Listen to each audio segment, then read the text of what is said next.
Hi, beautiful people. Welcome back. If you're new, welcome, welcome. My name is Georgia. So, as you could tell by the title, we are going to do a recap and a review of Love and Marriage Huntsville, Season 6, Episode 16, titled Innocent Until Proven Keke. So, we are back after the mid season break. They also ran a preview of what the season is going to be like, and I did a review on that. So I'm going to link it down in the description and up above so you could see. And yeah, we're starting off the season, the mid-season episode 16, where they run clips from episode 15 and 14 to, try to jog our memory and catch us up. But it seemed like the top story to start off this episode is the fact that the authorities are looking for Keke. So they ran a story with Crime Stoppers where it says that Keke was in some sort of store. I'm not sure if it was Home Depot, Lowe's. They said it was Lowe's. And loss prevention caught her on camera pocketing stuff, putting stuff in her pocketbook, and also handing an item to her child. So on the way out, they stopped her and let her empty her bag. But she told the child to go on ahead. I don't think loss prevention could stop a child. So it's a shame that, allegedly, they're saying now that it was allegedly her. From what I'm hearing, she's saying it's not her on camera or whatever. But according to what went down in the episode, she was not charged with anything. So maybe it wasn't her after all. So they ran that clip. And then we see, clips of people the couples talking about it and stuff like that. Then we see Mel go over to visit Tiffany at home. Tiffany answers the door. She's holding her new baby Ace. Congratulations, Tiffany. And she let Mel know that she is the first to see the baby. So Mel was like, see, I knew I was special. So they came in. And I'm guessing, I don't really think that's the first thing they talked about, though.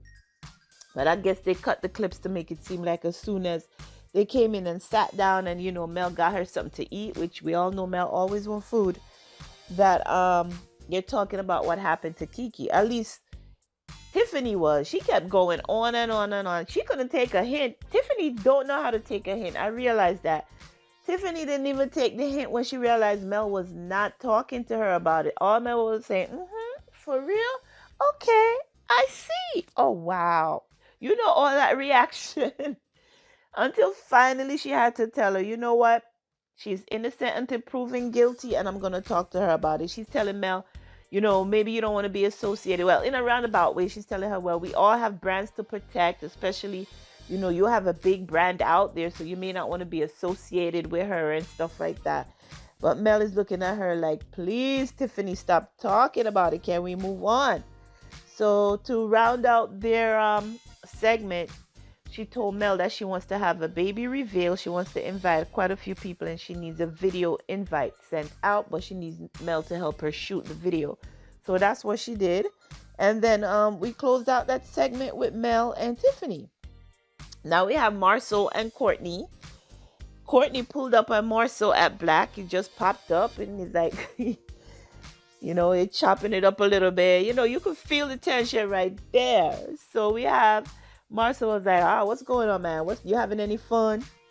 And Courtney was like, nah, not right now. He's like, man, that's a dang shame. So Courtney's like, so how was the Black Expo, huh? He's like, well, it was good. What was up with the $100 booth fee that you telling my wife that she needed to pay, and the way you went about telling her she needed to pay it? Why didn't you put that out there from the get-go? And Martha was like, well, it was on the internet. It was on the internet. It was on the World Wide Web. So Courtney was like, how many times we met for meetings and nobody brought it up? So why is it you had to come at her like that? He's like, you're always coming for a woman and you need to check yourself.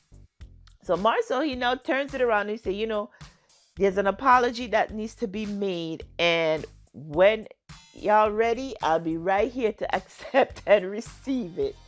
So he expects Stormy to apologize to him for whatever reason. And then Courtney, as he was leaving, 'cause all he had to drink was water. So Courtney, had to flex on him. He's like, called the waitress over. He's like, here's $100 tip. Or was it 400 that he gave her? I'm not sure if it was 400. He gave her a tip and he's like, don't give none to him. Make sure that you keep all of that for yourself. So that's how he left out of there. He's like, man, you whack for the way you behaving. You didn't need to be that way. He's like, he knows I got the money. He didn't need to come to my wife like that. So, it was kind of, we're trying to act tough with each other, but that's not how it came across. So I don't know what to say about that. I don't know if they're going to have to talk about it again. But Stormy was happy when she found out her husband stepped to Marceau. So let's move on to the next scene. So yeah, that was Marceau and Courtney. Now we have Letitia and Kimmy. We have Kimmy come over to visit Letitia at their apartment. So it's their transition house while they're waiting for their mansion to be built. So they're in an apartment and Kimmy was like, so how is it here? She's like, it's still a little tight because everybody's growing and, everybody needs their own room. So it's still a little tight. But then they started talking about, she's like, how's the house building going? Do you have an ETA of when things will be done? And Tisha was like, I have no clue. We felt that for you, girl. I know I see you guys on Instagram showing off the space and stuff like that. And, you're talking to contractors and people like that. And to find out that, you haven't really gone much with it. Well, maybe it's time for you guys to do another Instagram live and show us where you are now, because the last time you were just showing us, the space and you had to remove all the rocks. So maybe by now the house is lined out. I think that's what it's called. Maybe you have the columns and the beams in or something to show us. So maybe you should do another live and let us see what's going on with the house. Or have you? Well, if you did, I missed. So make it a reel or a post on one of your accounts so we could get caught up. But yeah, they were talking about the house for a little bit. And they did a recap of the luncheon that they did. Remember that's one of the last scenes we saw in episode 15, where the ladies came to lunch and Tiffany was saying she didn't appreciate being left out of it. She wanted to do something. And I think also, yes, at that luncheon we had Stormy and Tisha going back and forth regarding the way that Marceau approached her. And Tisha walked off and tell him, don't invite her back to nothing that Stormy's gonna be at. So they talked about that for a little bit. They were saying what was wrong with Stormy's energy at that meeting, and they were like, we don't know, but we're gonna find out, because apparently she's gonna be at Tiffany's baby reveal. So let's see what happened. Kimmy asked Tisha if she's gonna go. She's like, let's see how it is. Is there gonna be tequila there? Maybe I'll change my mind, but at this point I don't know if I'm gonna go.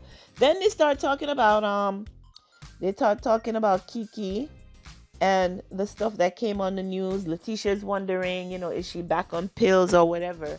Then she gets in a confessional and basically puts it out there that, she's done all she can for Keke. It's up to her now for her to get her life together, because there's nothing else she could do for her. She needs to focus on her family. All right, so that's that. Now the next scene is the one that got me heated.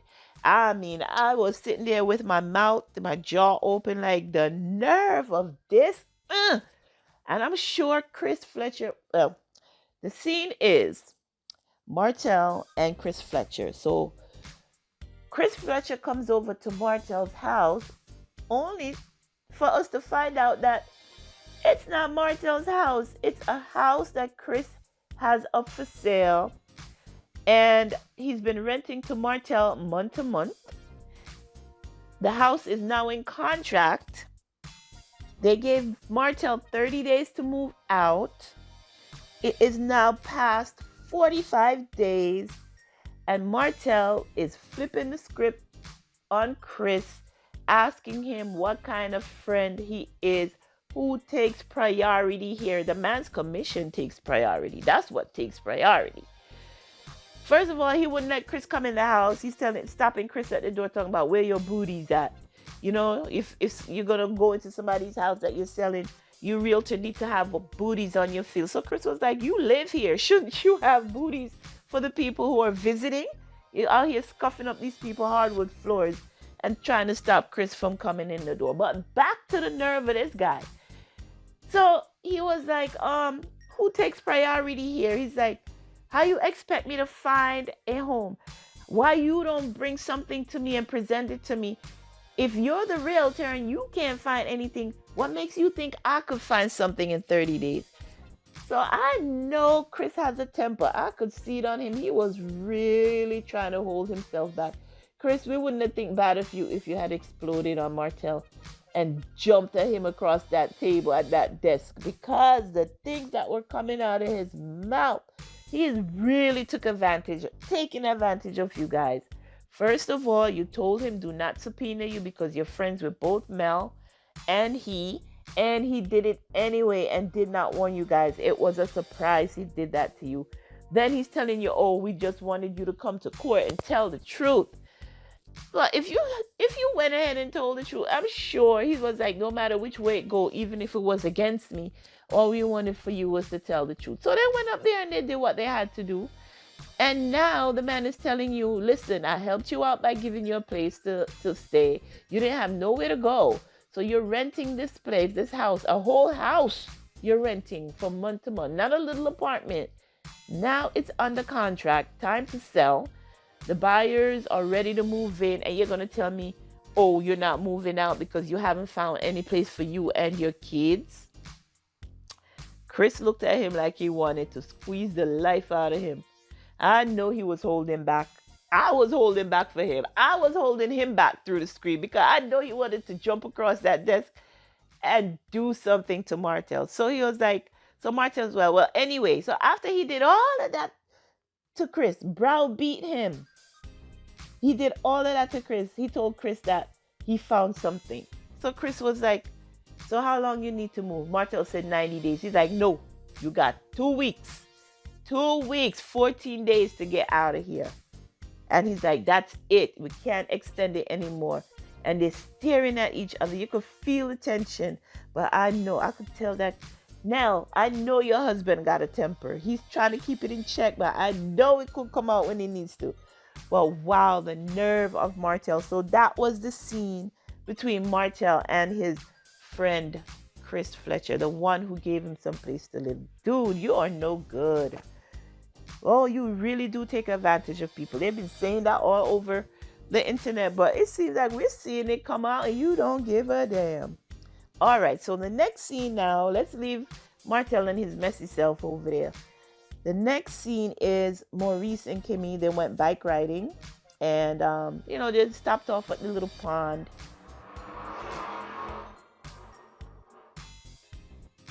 They stopped off at the little pond and they're just chatting up about everything that's happening.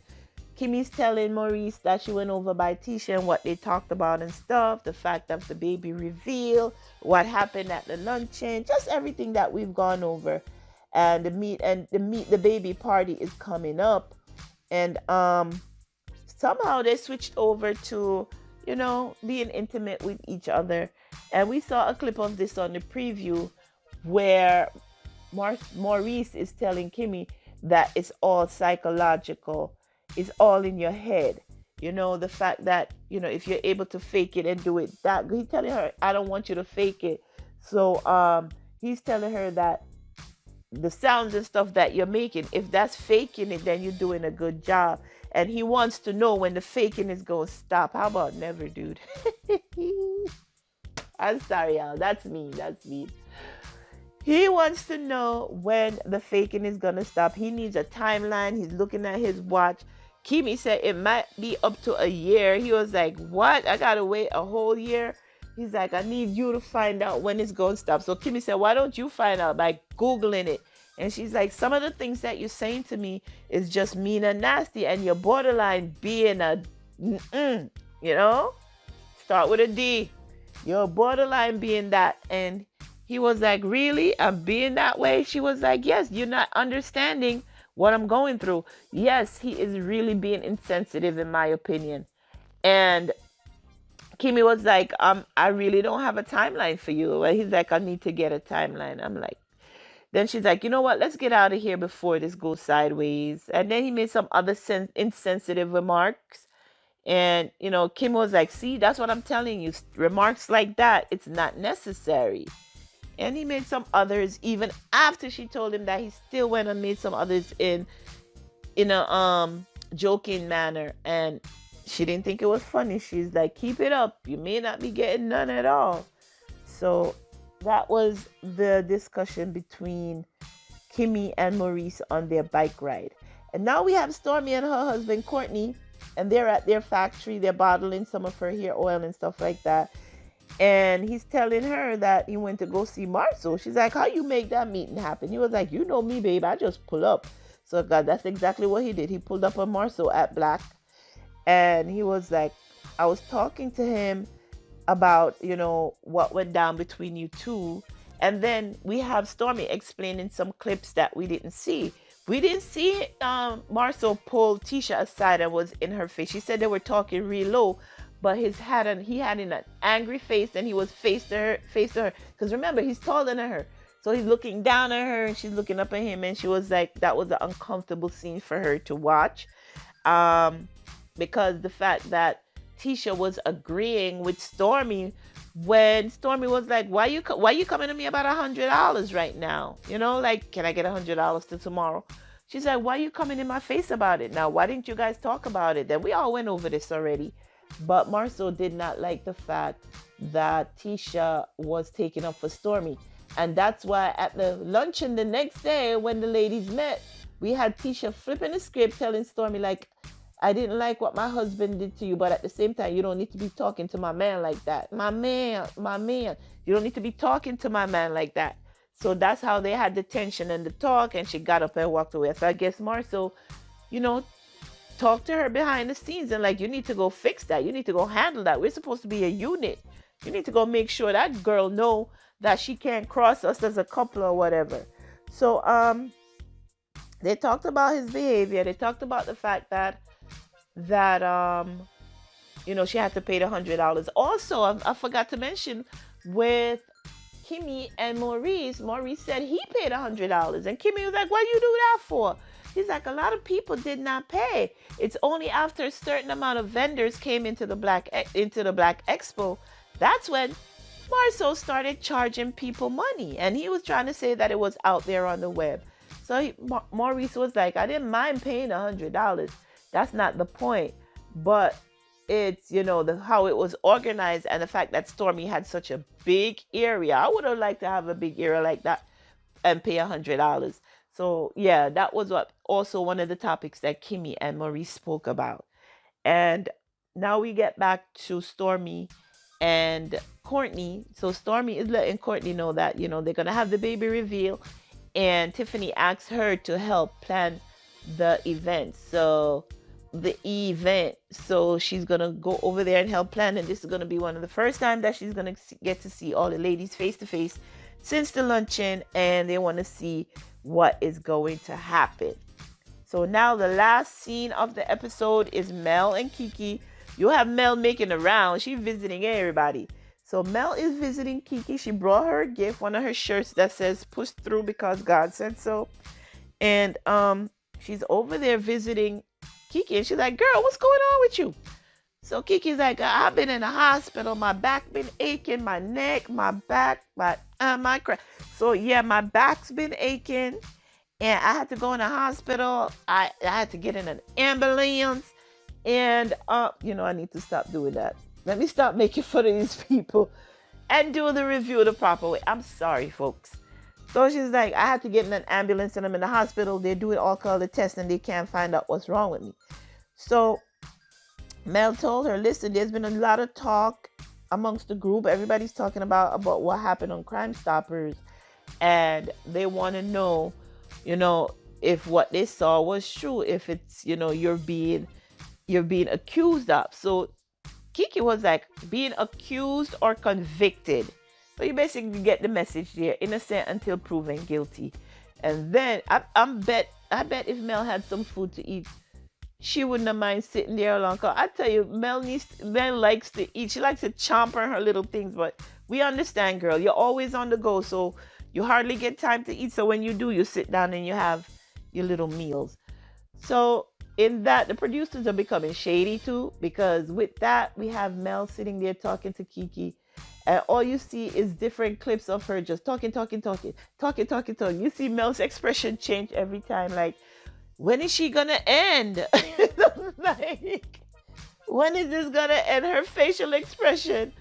And Kiki's just talking to her. I don't know what on earth she was talking about, just she would not stop talking. So yeah, and that is where the episode ends. They had to actually put to be continued because they couldn't come to an end with Keke running her mouth. So yes, so that is where we are with the mid-season, I should say. Yeah, the mid-season premiere of Love and Marriage Huntsville, season 6, episode 16, titled Innocent Until Proven Keke. So I'm guessing that's not gonna go anywhere because at the end of it, they put up until the showing of this video, Keke had not been charged with anything. So I guess it's just gonna go away. But I guess it looks good for TV. The nerve of Martell treating Chris and Nell like that. Nell, I need you to take this one on, girl. I know you're gonna handle Martell for your hubby. Taking advantage of him. He's being kind.